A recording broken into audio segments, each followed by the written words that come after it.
Thanks for choosing this free Anfield Index podcast. If you'd prefer to listen to this or any of our other shows without adverts, then now's the time to check out Anfield Index Pro. With AI Pro, you can supercharge your entire listening experience. You'll not only get all of our podcasts without the ads, but you'll have them far faster with our Quick Publish feature available exclusively for subscribers. AI Pro also puts you in the heart of our sound studio, with an option to listen to many of our shows live and interact with the podcasters in real time as the shows are recording. Upgrading couldn't be easier. AI Pro is available on all popular podcast platforms, and we have our own apps for Apple and Android. Just head on over to AnfieldIndexPro.com and get started today. Good morning, good afternoon, good evening, wherever you are, whatever you're doing, and welcome to another episode of Post Conference Presser. This time, ladies and gents, we'll be reviewing everything ahead of the Brentford game before the international break, the last one. And we'll be talking about a million different things, as you know. I'm your normal host, Dave Davis, coming to you from an absolutely freezing Edinburgh. No two ways about it. There is frost on the ground. It is cold. Simple as that. And speaking of coldness, we'll be talking about Liverpool's performance the other night against Toulouse. We'll be doing the normal, talking about Jurgen Klopp's answers from his press conference. We'll be talking about the threats that Brentford bring, which are plenty. Wouldn't have been the game we'd probably picked, but here we are. And I will give my normal predicted lineup, formation, score, and scorers. So we'll whiz through all that in the normal time, ladies and gents. And we'll start with the press conference, which a bit of a weird one, I'm going to be honest. I know it always is before the Sunday when you play Thursday in the Europa, because usually it's recorded afterwards. But this one, I believe, has been recorded before they actually initially flew out to Toulouse, if I've got it right as well. So a bit different, this one, which probably isn't a bad thing, considering if you've seen all the social media, the issues in the tents, the different thing, and probably Jurgen was just pissed off last night and probably, like us all, did not fancy talking. So let's get into the press conference. And the first question he was asked is about the Lucho scenario and how everything was going. He kind of seemed irritated by it, and I kind of get it a little bit. I understand. He said, it's difficult in a different way. We always know there's more important things than football, and sometimes we forget that, but the priority's always been clear. I've never had a situation like that. I've had different situations in life, and we've had where family members get ill and don't want to have that, but we have to deal with it.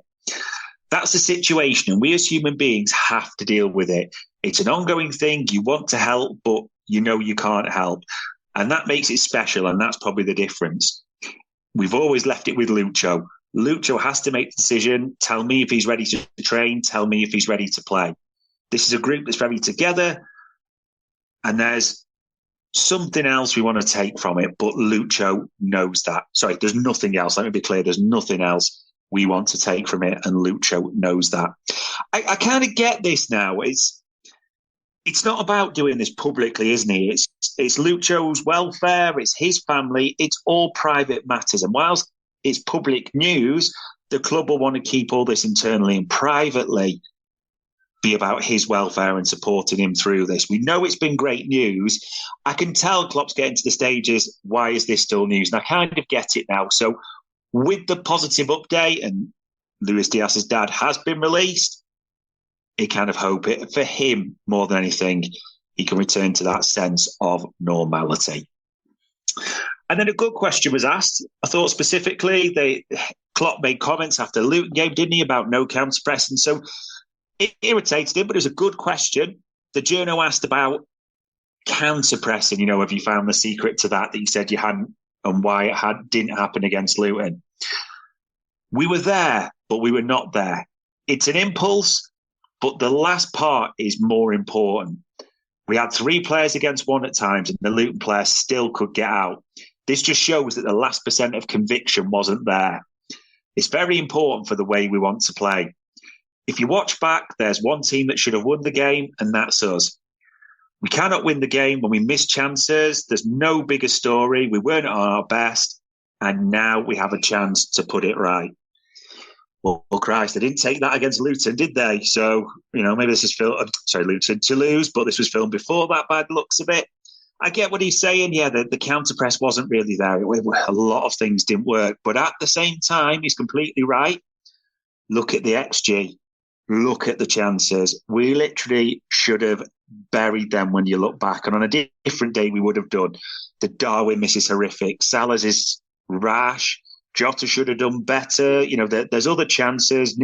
Nunes almost had that top caller personal battle with Kaminsky, didn't he, as well? So, yeah, it was different to Toulouse last night, which we'll come on to. Then another good question. I think it's right to bring this up. People get irked by this stuff, but it's right to press the boss on this.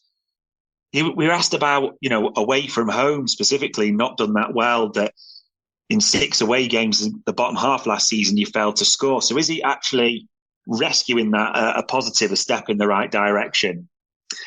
He was irritated, you could tell. And he said, in a world where everything gets analysed, and imagine it's an interesting fact for you. Let's take Forest last year where we won 1-0. It's in a game where we missed chances, like a sitter from Harvey from a yard. Things happen and there's no explanation for it. It's not we don't create or have that. If you don't finish, it's not attitude, it just happens. If that's the case and it's a first goal against a newly promoted side, and if we play better, we'll score, I'm happy. But yeah, and he almost tailed off a little bit of this. You could tell he was irritated, but it's a good question. Liverpool's record against the Dross is awful away from home. Liverpool's record away from home is not very good. We're countering that with naturally there's been wins, I get it, against Newcastle. There's been the comeback against Wolves, draw against Brighton, but you've seen it recently. Liverpool are not particularly performing well away from home. And against the Dross, it's right at the bottom end of the table. You could label it as a potential attitude issue because it is not good. The only way to change it, and the next big one coming up is Sheffield United, the newly promoted team, is to win, change the results. It's like the half-12 question, isn't it, people? It kept getting asked and people kept going, we getting it. Yeah, but we didn't perform well, did we? What's the way to answer it? Like the Wolves game, win, change it. That's how you correct things. So until that happens, it's understandable the questions asked. That's not tearing apart Jurgen Klopp. It's not criticising the team. That's not all the things that people want to say it is. It's just being honest. It's results rather than words. Then he was asked to almost group the midfielders together in this question. A bit strange from the journo, but he asked about, Alexis, that he'll be suspended, Gravenberch possibly having a knock, as he said. Endo, he just kind of all grouped them into one. It was a bit weird. And then he asked about Endo and how he's getting on. He said, yeah, very, very good. And Wataru is improving all the time for us. He's very important. Just because you're not in the first 11 doesn't mean, while others are doing well, you're not doing well. That's not true. Wataru makes steps every day, and that's important. We've had stories like this in the past. Andy Robertson didn't play for half a year. People can't even remember anymore. And others have had their struggles in the beginning. It's all fine. He didn't struggle. We played pretty good, though, and he's super important for us.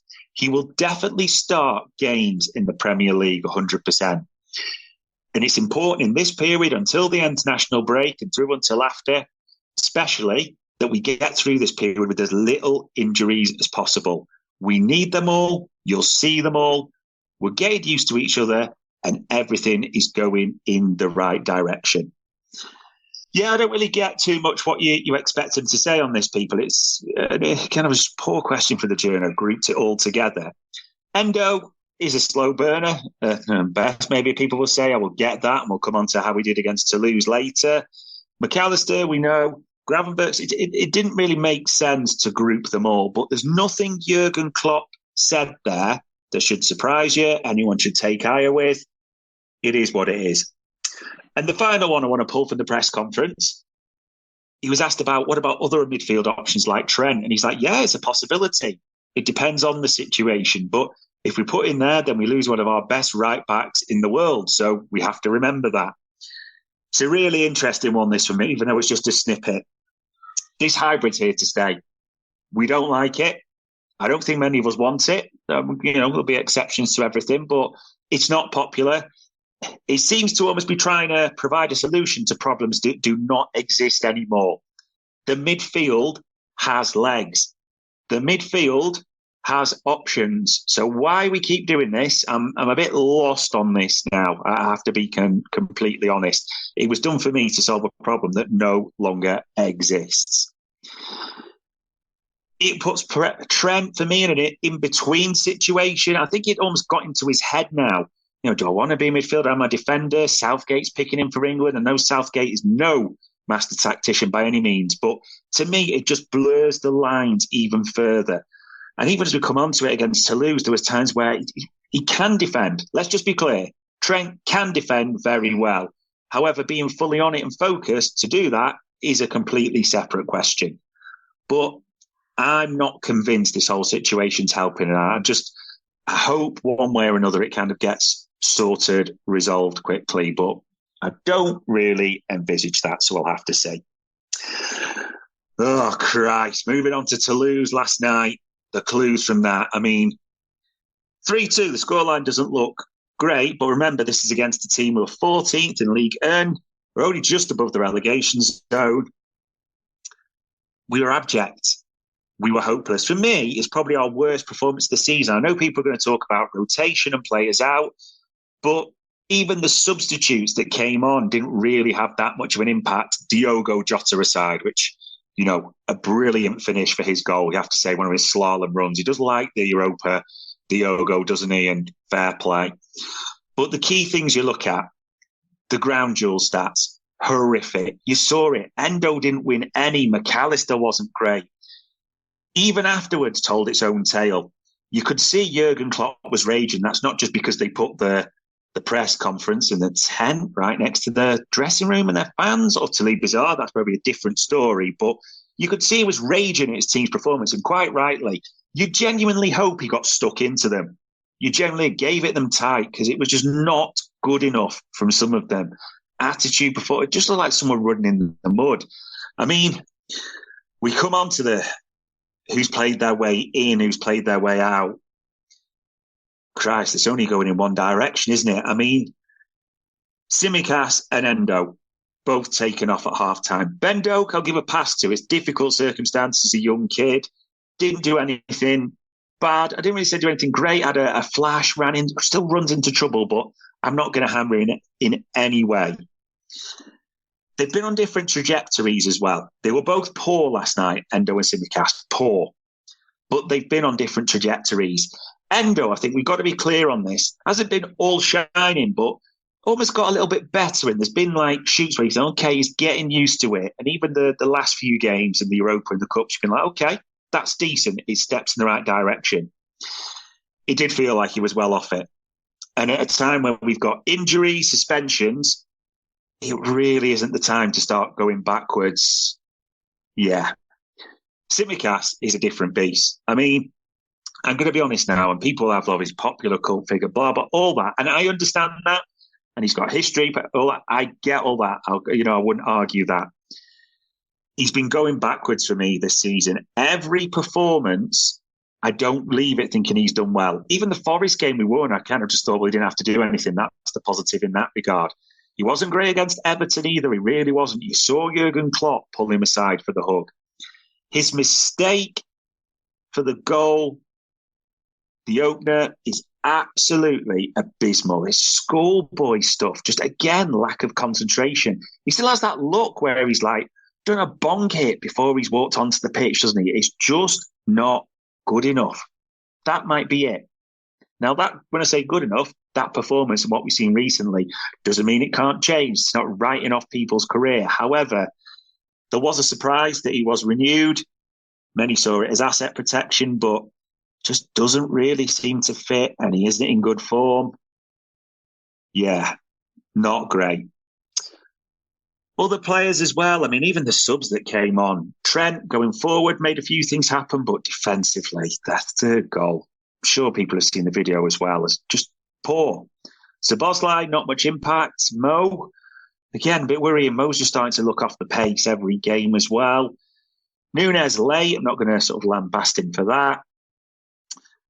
Jota obviously had the impact, but yeah, I think the thing is, the starters is more about who played their way out, isn't it? So we will leave that one there because we've got to talk about this weekend. It's the Sunday 2:00 because it moves.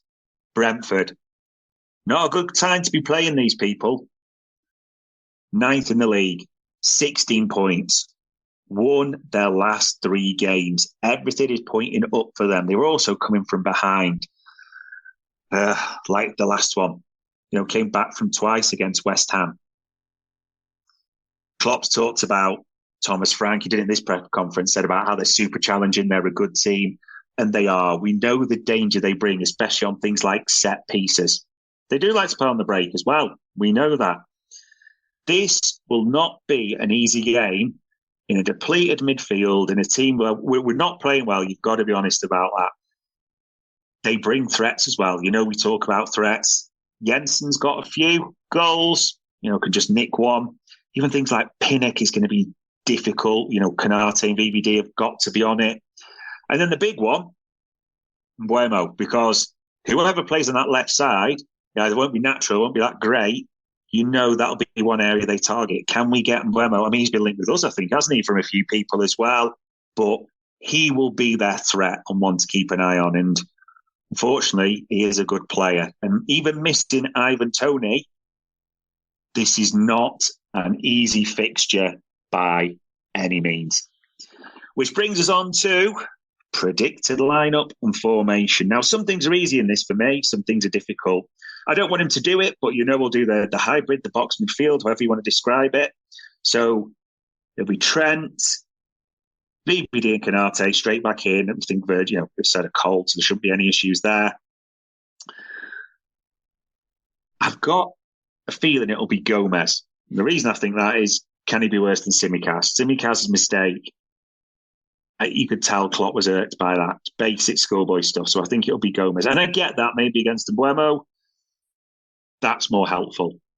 He's not a left back, but he's the better defender. Simple as that.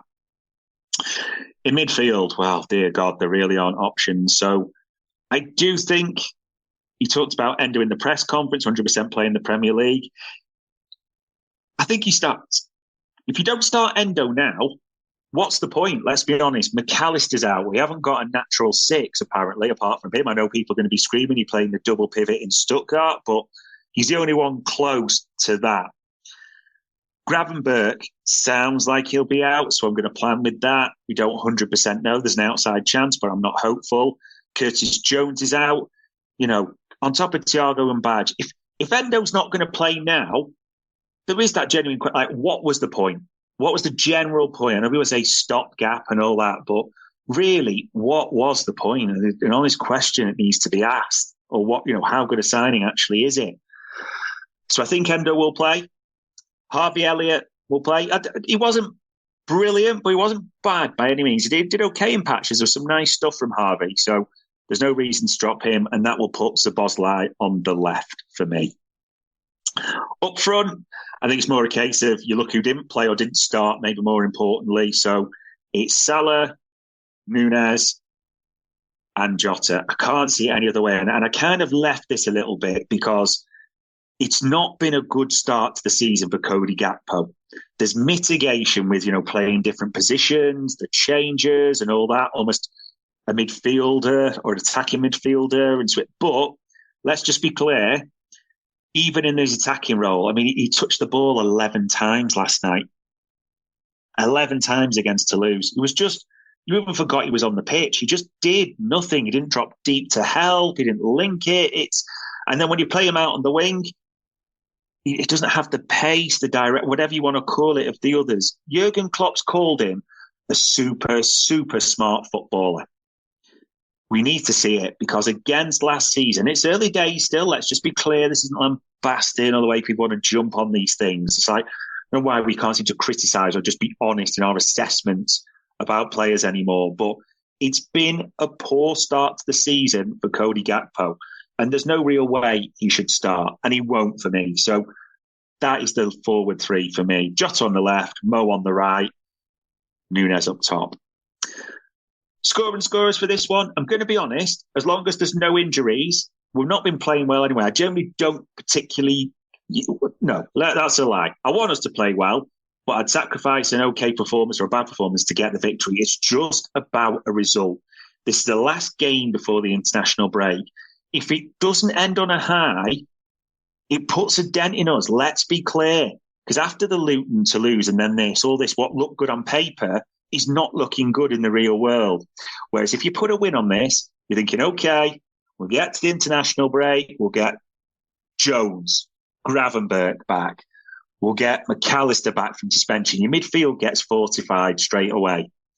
I know we were going to say, international break, blah, blah, blah. I get that. But instantly, there should be 3 more of midfielders available. No further injuries pending. It looks a lot healthier. And yes, it is City, but Joe Gomez ain't going anywhere. He's not in the international squad. Can't play Costas against City, so it gives him extra time to prepare and those types of things as well. So just get a win. That's all that matters. And the score I'm going for, I think it'll be ugly. And maybe this is heart over head, but I am going 2-1. And I'm going 2-1 victory and Diogo Jota to score the first one. We'll have to see, ladies and gents. This isn't quite been the sort of all positive, but it doesn't mean it's all negative. We've just got to be honest in our analysis of what we're seeing at the moment around the Red season. This is the first time it's just felt a little bit like unsteady waters, shall we say. So let's just see Jurgen Klopp navigate us through that, starting with Sunday against Brentford. And 3 points with no reds, no injuries. However they come, please, Jurgen Klopp. And that was, ladies and gents, another post-conference presser. We hope you enjoyed listening to this Anfield Index show. Please be sure to subscribe to our channel so future podcasts find their way to your device automatically. There's nothing quite like fan engagement, and we'd love to know what you think of anything discussed on this show. The best way to get in touch is over on our free Discord community, where both podcasters and listeners debate the hottest LFC topics 24/7. Sign up free now at AnfieldIndex.com/Discord. You won't regret it. You can also follow us on Twitter at Anfield Index and find us on Facebook by searching for Anfield Index. Oh, and before you go, we'd love it if you could leave us a 5-star review on your favourite podcast app. It only takes a couple of seconds, and it means the world to the people who create these free shows.